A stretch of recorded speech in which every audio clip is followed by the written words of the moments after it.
G'day, you good things. Welcome back to Rice and Beans Mondays, where we talk about economy, we talk about finance, we talk about becoming financially independent and retiring early. And in today's episode, we're going to talk about concepts again. And the concepts we're talking about is how every Australian starting the workforce today will end up with over $5 million in their superannuation account for retirement. So every Australian retires a multi-millionaire. Sounds pretty good, hey? And all that you need to do to achieve that is to pick a minimum wage job when you start the workforce at 18 and keep working the minimum wage all the way through until you're 65. It sounds a little bit crazy, doesn't it? But this is how it works. The game has changed. It's not the same playing field anymore. This is what's going to happen. So to understand how every single Australian is going to retire with over $5 million in their bank account just from working a minimum wage job, we need to understand what superannuation is and how it works. So superannuation is a contribution from the employer in Australia that goes towards someone's retirement. Before 1991, there was no superannuation scheme, nothing at all. But come 1991, they turned around and said, well, we're going to add this in because this will help us offset the increasing costs of our pensions that we're paying in Australia right now. We want employers to start to contribute money across to retirement for their employees. So in 1991 started at 3% superannuation. So whatever your wage was working for someone back in 1991, they'd be putting away 3%, or if they had over $1 million in employees at the time, 4% towards them employees' retirements. Now, superannuation can't be touched until someone reaches the later years of their life, so they can't just pull that retirement money out early and spend it how they want in their 20s. They can't just go off to Bali and blow their retirement fund. Oi, brother! How are you? Hey, mate, are you right to drive? Oh, no. It doesn't work that way. They need to reach a certain age before they can access them funds, which is much later down the track for their working years. Now, 1991, that's way back in the past. That's over 30 years ago. And that superannuation percentage of 3% or 4% has increased gradually over time till now we've reached a point of 12% superannuation contributed from employers to employees' retirement funds. Now, unless you're doing a self-managed super, that all goes across into a super fund. They manage the money. You can give a little bit of direction here and there, saying, I want to do this, I want to focus on this sector, I want to do X, Y, Z with the funds, and then the super fund will manage it from there. But all that money is heading across there every single time that you're getting paid, heading across into that super fund. So this happens automatically for employees. Now, people working as sole traders or running their own businesses, whether it be through an ACN or whatever structure they got set up for, it's not happening automatically for them unless they're an employee of their own company. Now, the main reason why this has been increased slowly over time is because the Australian government's turned around and said, well, hang on a second, people aren't retiring comfortably in this country right now, so we need to add in a program and we'll put the cost on employers, on businesses in Australia to make sure that there's extra money being paid to the employees, which goes across to that retirement fund, which they can't touch, because if you give people the access to touch it, or they're going to grab the money, aren't they? Because we saw that across the COVID period where the government opened up access to superannuation funds. It was $10,000 before the financial year and then $10,000 after the financial year for a total of $20,000 that could be deducted from their super fund for them to spend how they see fit. And that was supposed to be for assisting with the cost of living, as so many jobs and industries all ground to a halt. Everyone was starting to move to work from home where they could, but a lot of places could not do that. And people were like, well, how do I pay for my stuff? And the government was like, well, access $20,000 from your super fund.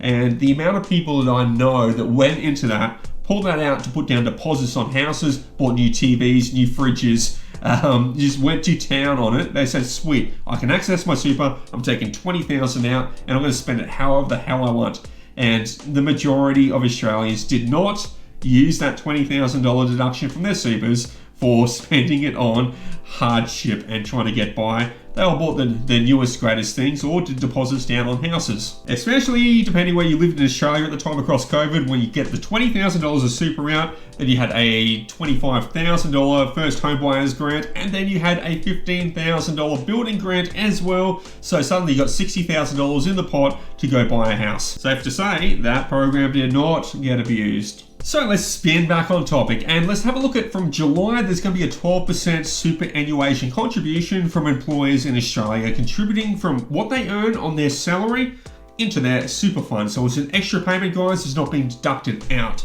Extra money going towards people's retirements in Australia. And bear with me, guys, I'm going to run through some pretty shocking stuff to understand the devaluation of money currently. Now, when we look at the minimum wage across the last 20 years, if we aggregate all the changes that the government does, saying we're just going to increase it by this amount, by this amount, by this amount at each stage through, we can see over a 4% increase to minimum wage on aggregate per year in Australia. So the two factors we need to understand is there's now a 12% superannuation guarantee, and then secondly, in the other fist over here, we have minimum wages increasing over 4% per year on the average aggregate across the country. Now you start to think, okay, minimum wage, not much, can't really get by in Australia on minimum wage, but when we start to see that increase over time, plus that increase was also raising the contribution from employers across the super funds, and then the super funds, if we run across an 8.5% increase to the super fund from interest occurring or investment portfolio increasing,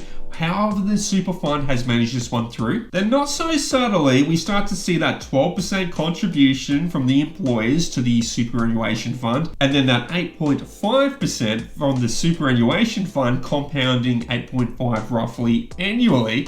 Well, compound interest starts to really take play here as that balance starts to grow and grow and grow over time from the employer contributions to then suddenly that 8.5%, and 8.5, guys, that's the average, okay? That's the average. It's below market.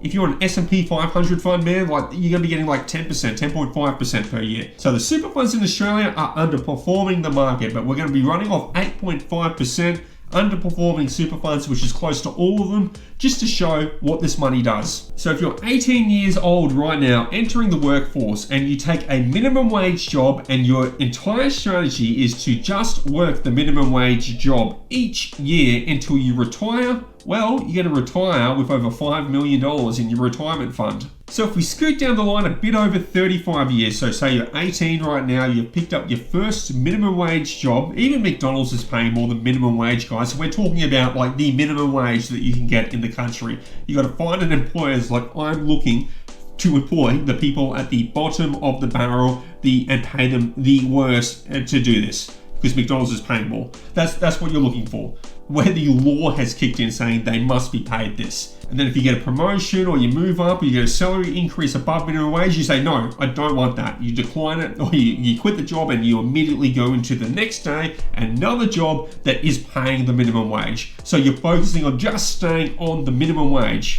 And if you're just working minimum wage jobs when you're in your mid-50s, based off the increases to minimum wage and the 12% super and an 8.5% increase to your portfolio balance per year from the super funds, you're going to have over $5 million sitting there in your retirement account that you can't reach for a few more years because it's sitting there. But at that point, the 8.5% is going to be a huge amount of money coming through, a huge amount of growth. The numbers sound crazy, don't they? But just keep in mind that back in 1990, a Big Mac meal was $4.69.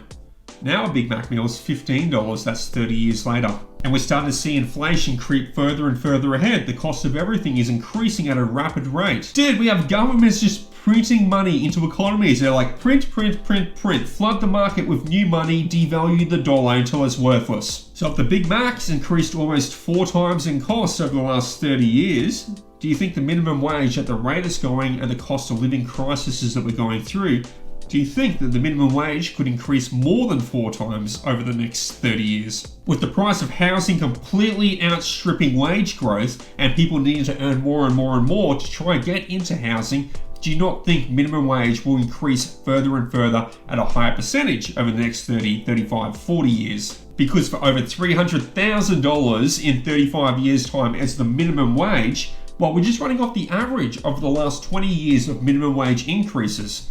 And then you start seeing the price of housing, and this is where it gets really questionable, really concerning. Currently on superannuation, people retiring right now are about $200,000 short of what's considered a comfortable retirement.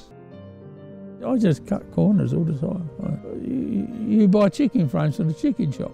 for get 3 frames, I cut one. I will put 1.5 in the pressure cooker, and I get 2 or 3 litres, 6 litres of stock. And then from then on, I freeze that, and then I buy vegetables and stuff in. Labor built the superannuation system, and we've fought to keep it strong. But Australians who are having to make tough decisions around the kitchen table expect their government to be prepared to make tough decisions around the cabinet table. So the super program hasn't worked. And devil's advocate, superannuation came out in 1991, so 30 years ago. And if the average working span of people back then was to retire at 65, so an average lifespan of working of 47 years, well, then they didn't get to use superannuation or get superannuation their entire working career, which has left them short. And with this knowledge and the increases to inflation, the more money that the government's pumping through and through, they've said, holy crap, we have a mushrooming population. We can't afford to keep paying pensions at the rate they are, plus all the healthcare and associated costs to it. They're like, we need to get more money so people can be self-sufficient across their retirement. How do we achieve that without pulling more money out of the budget or printing more money, adding into further inflation through? They're like, well, let's increase employer contributions to super. And it's been moving from 9% up to 12% over the last couple of years. But if the average Australian right now is retiring with over $500,000 on their super account, and they're like, well, it's not enough for a comfortable retirement, it's not going to cover it. Keep in mind though, that many of these people retiring now, they had that opportunity for cheaper housing, where housing wasn't 8, 10, 12 times the wage. Back then it was like 4 times the wage, 3 times the wage, 6 times the wage, depending which city in Australia you were living in. So it's much more affordable for a home, and the majority of these people retiring have a house, and the super is retirement money. Now the people coming through now, say Gen X, Millennials, Gen Z, now housing is outstripped our wages completely. Housing affordability is at an all-time low. Dude, like we're looking at 8, 10, 12 times the annual wage to get a house now. So while housing was almost guaranteed for doing a hard day's work for some of the older generations, it is no longer guaranteed. So if Gen X, Millennials, and Gen Z are retiring without owning a home, relying purely on super, what does that mean? Because the older generations are retiring on super and saying, oh, we've got our house paid off, but we don't have enough money now. How are the younger generations going to retire without a house relying on superannuation if the current generations can't do it even though they own their own assets and property? So we go 35 years down the track and say the minimum wage earners are retiring with $5 million in their superannuation account. What do you think housing will be worth if they can't afford a house across their working career? Do you think they're going to pull out $5 million to try and get a home to retire on and then sit back and rely on the pension from the government? Absolutely. It's their only choice. Alternatively, it goes back to that you will have nothing and you will be happy. And everyone's superannuation across retirement will go across to rentals, to aged care facilities, to homes, retirement communities where they're just renting to live. But the comfortable retirement requires owning an asset, owning your home, having it paid off before you are retired, and then living off your super from there. If everyone on minimum wage is going to dump $5 million out from their super account to try buy a home, what do you think the housing market is going to be worth in that 35 to 40 years time? If the average retiree right now is retiring with a superannuation balance of under $600,000 and down 35, 40 years down the track, we're projecting out to $5 million on a minimum wage worker. This is not a tradesman. This is not someone who's done really well in a career. This is minimum wage their entire career. Over $5 million sitting in their super contributions. Well, if under $600,000 right now in Australia can't buy you a house because the average price is $750,000, when we go down the track, $5 million is the average retirement. How much do you think housing will be worth? Are we looking at the barrel of $6 million, $7 million for the average house in Australia? If that's the future we're staring down the barrel on, how does that make you feel? Is it hopeless? Is it optimistic? But more importantly, what are you going to do in the meantime to make sure that you're not caught out? Guys and girls, what are your thoughts? That's today's video. That's something to chew on. Think about it a little bit. If everything's increasing at such a high rate, we're seeing minimum wages going up at such a high rate, we're seeing super contribution balances increase to never before seen levels from employers, What's the future look like when money is devaluing at such a rate, and if people are retiring with $5 million from minimum wage in their bank accounts? Will housing be affordable? Will retirement be possible for people? And today I'm announcing that earnings on super balances above $3 million will have a concessional rate of 30% rather than 15%. Does this make you feel doomed on what you're currently doing? Or what can you change to make sure you don't get caught out? Guys, leave your thoughts down below in the comments. I think it's a bit of a scary future. I think there's a lot of stuff happening very quickly. We're moving towards not hyperinflation, but inflation is really kicking in here. The money's becoming worth a lot less, and assets are increasing at a rate a lot faster than what wages are. And, as a response to raise minimum wages, increase super contributions, increase that retirement thing. But if there's just more and more and more money coming in, assets increase at a quicker and quicker rate, and they're already becoming unaffordable for housing. So what's the future look like? Because I'm not sure. What are your thoughts? Leave them down below in the comments, and I'll see you next Monday. Peace out.